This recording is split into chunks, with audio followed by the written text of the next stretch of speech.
Hello, everybody. My name is Oresti. I'm together with my partner, my youngest partner in the firm, Andreas Caravanas.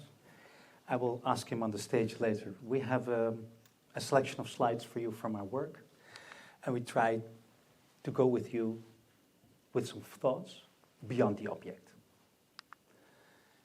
Because we are thrived as architects now that the complexity is higher and higher. We want to be independent from energy from some people that we don't like. We like to see sustainable buildings, and we see that cities grow denser and denser, it becomes hotter, and we think to ourselves, what can we do as architects to deal with this? We like to show you some slides and to share you some thoughts about this, because this is our goal.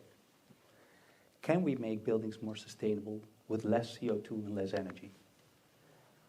And we think there are more roads to Paris. So what we do in our office, we started a couple of years ago to see if we can make high-tech buildings that generate energy. From the left, you see a building in Amsterdam, completely clad with solar from the street to the roof in black, zero energy. And we thought, a lot of machines, and actually it's not zero energy. You make a lot of energy, and then you use a lot of energy, and still you need your neighbor.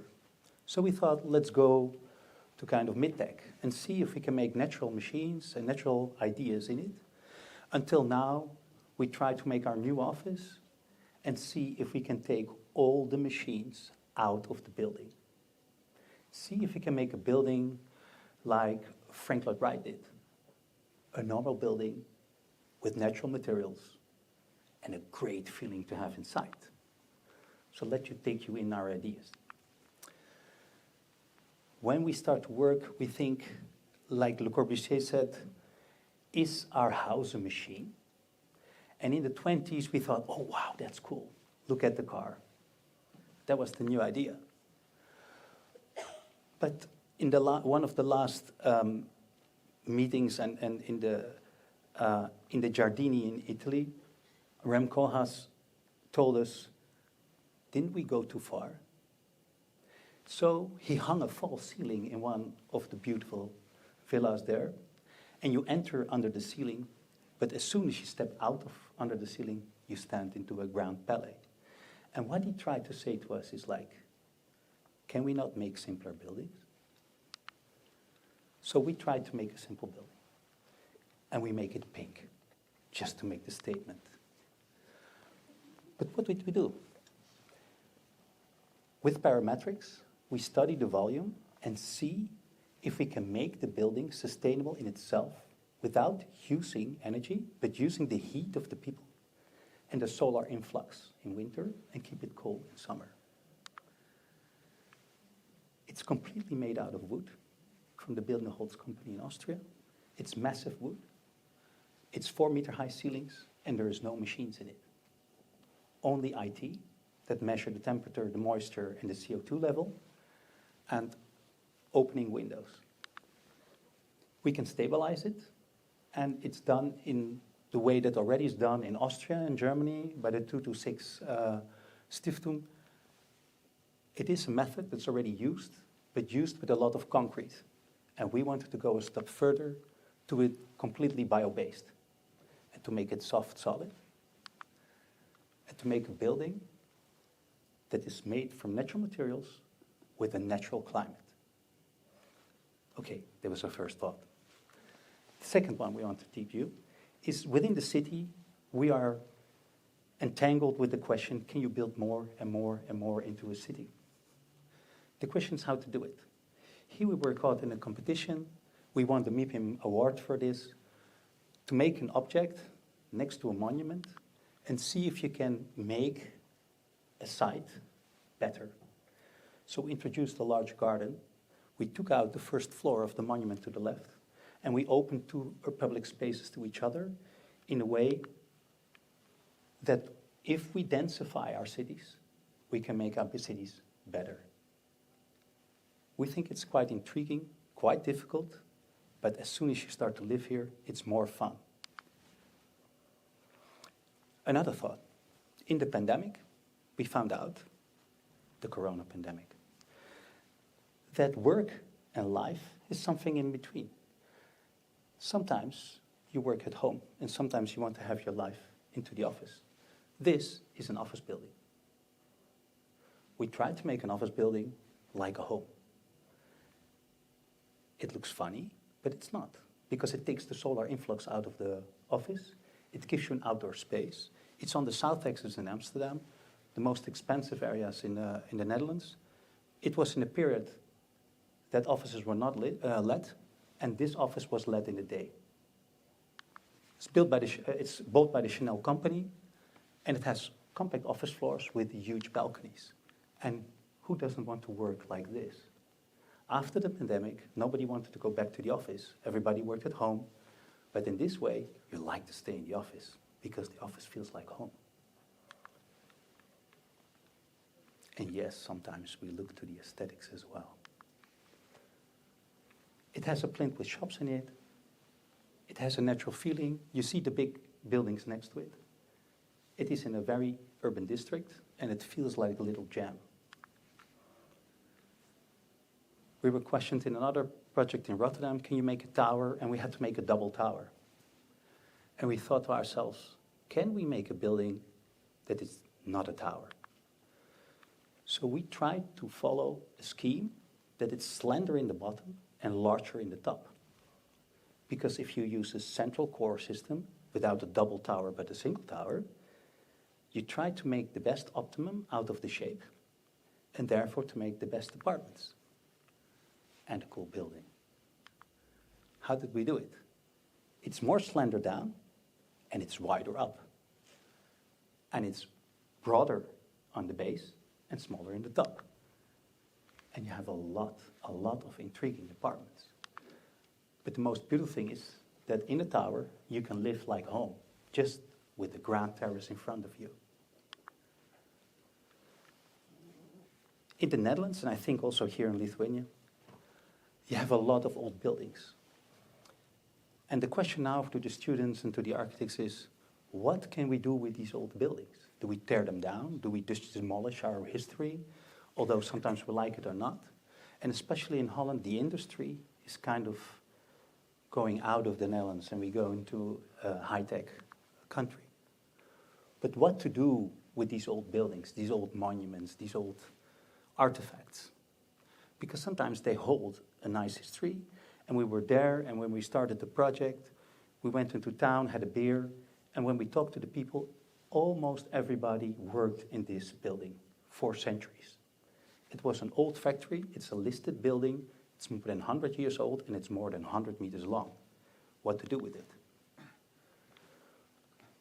We tried to make this building part of the urban fabric, opened it up on the ground floor, made a public area, and in this area, we celebrated its history.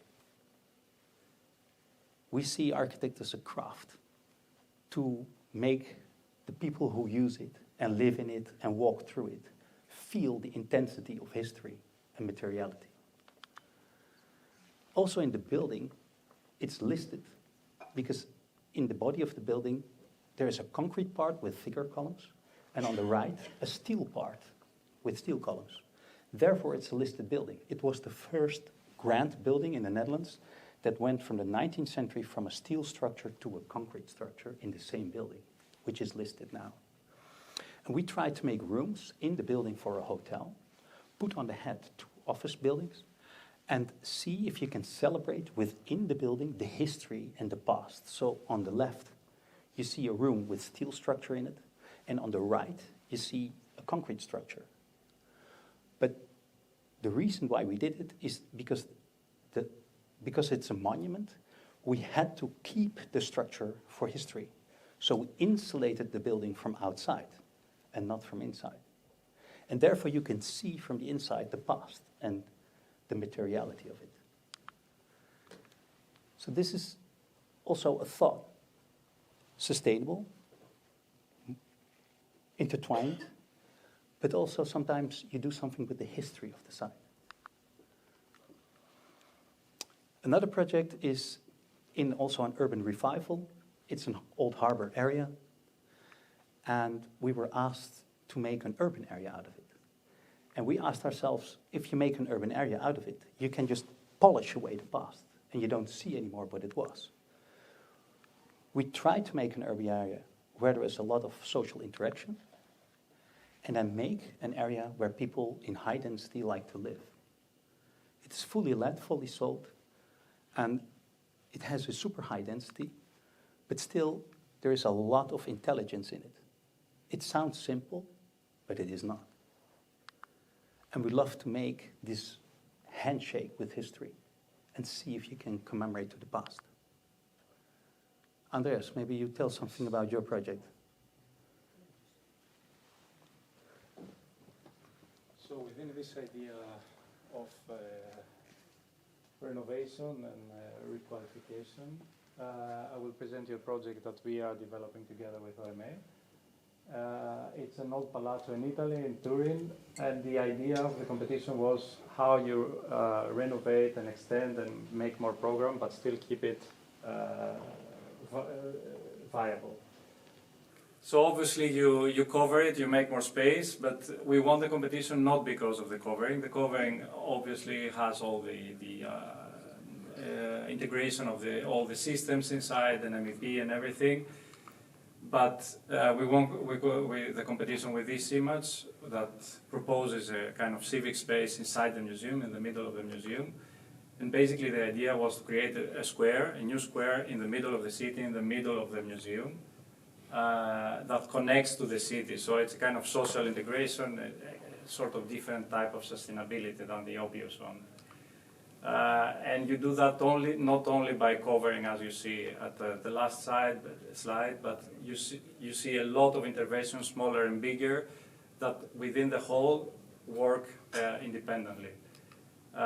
So you have like openings in the wall, or kind of creating one space within this covered area. That now it's all obstacles. And here you see also kind of the rereading of the space with kind of three-dimensional space and full of different functions.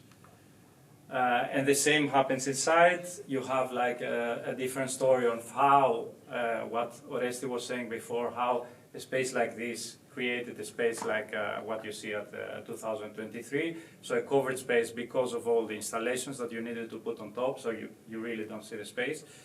And how do you turn it to this, that you still see the space, you kind of uncover the arches, but then you need to kind of occupy all the MEP. So there are different ways, and you need to find the ways to do it. So this is one of the first parts that is finalized. And you see how the social interaction in this case becomes in a kind of different way, that people are reflecting, and it becomes a kind of landscape of people together with the objects, with the landscape. And you see here also how the whole thing works as one. And I think Oresti will... This is a project in Belgium. We won international competition. Again, I want to talk about you beyond the object. You can see the object. Why did we do it? How do you come to a concept? How can you make a building more intertwined with this area? And how can you make a building more sustainable? Sometimes the social, the area, and the culture can come together. This is an entertainment building, and it's on the coast of Belgium. There used to be a wooden building there, and in the 60s there was a Beton Brew, excellent building that nobody liked. And the competition was, can you do something again there? Make a building, enchant the square, and do something at the defense work for the highing of the level of water in the sea. So we made a design, and actually we made a landscape. And the building is just an ornament within the landscape. As you approach it, you go under the landscape and you enter the building. There are certain levels in it, but the main idea is, and that's why we won it, it's on the left-hand top drawing that we introduced a parking out of the building, not under the square, but along the sea line, and therefore made a protection to the sea. At the same time, we took the cars out of the square and the square became public. We were the only ones who did it in the competition. Then we said, okay, the entertainment building is not so interesting at all. We put it under the landscape. And then we tried to make a hotel as compact as possible, 360 around it, and celebrate the view to the sea. Sometimes an icon can have more in it than just the aesthetics. And that's what we wanted to share with you today. This is our preoccupation as architects. We think that a simple task is just boring. It is really interesting to make a complexity simple. In Holland, we have a lot of laws and a lot of ruling, and I think you, people in Estonia, have the same. But the fun part is to unite all these criteria into one building that can sustain in time. I hope you had a great meeting today.